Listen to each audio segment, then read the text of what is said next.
Hey everybody, just doing a little bit of vector addition here. Wanting to do some boats here. So a boat sails north at 1.5 meters per second while there is a water current of 1.2 meters. And they tell you that this is 30 degrees north of east. Okay. Determine the velocity of the boat with respect to the shore. So, maybe the shore is kind of like down over here or something. And, there's a guy standing here, and we've got a boat. And my boat, imagine the boat is here, and it's got a vector that's pointed up at 1.5. Then there's another vector coming over this way at 1.2. And together, the boat's velocity, and the current velocity, which is going that direction, ends up pushing the boat in this direction. You can kind of see how you can imagine how that would work. A boat going straight, but a water going that way, its sort of boat ends up going along these lines here. Okay. Now, one quick way of doing this is just to sort of do what I've kind of put together here is what's called the component method. You're kind of using polar coordinates here, where essentially this is a 1.5, and I'm going to write that as a 90 because our calculator believes that 90 degrees is or north is 90 degrees.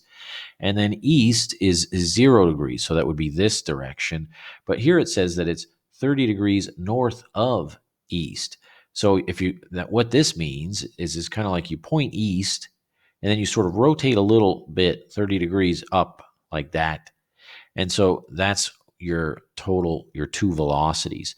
Now these two velocities add together to get this red velocity, which is going to be your velocity of the boat.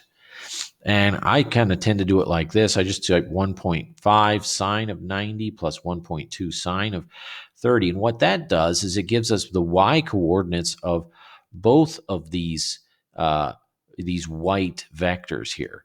And so together, they're going to be pointing north at 2.1. Then over here, this one is the same, but it gives me the x component, which would be how far these two vectors go in this direction. All right.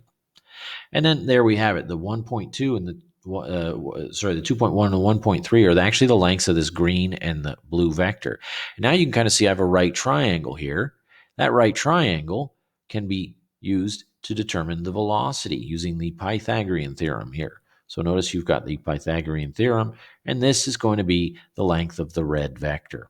Okay, now to figure out the angle, this is a pink angle over here, we're going to use the tangent function. Remember, the tangent is opposite over adjacent, so that's opposite over adjacent. And now to figure out the angle, I'm going to use tangent inverse of opposite over adjacent, the opposite being 2.1, which I found over here, and the adjacent being 1.3. 1.03.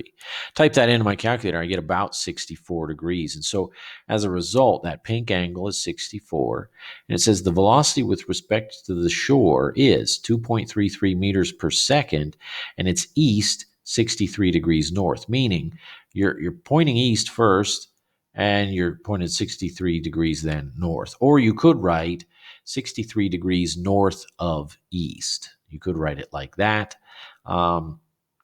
Matter of fact, there's other ways of writing that as well, but we'll kind of stick with that, or it depends on what your textbook ends up using. Okay. So anyway, that's a quick little vector addition question there, and yeah, you can check that one out.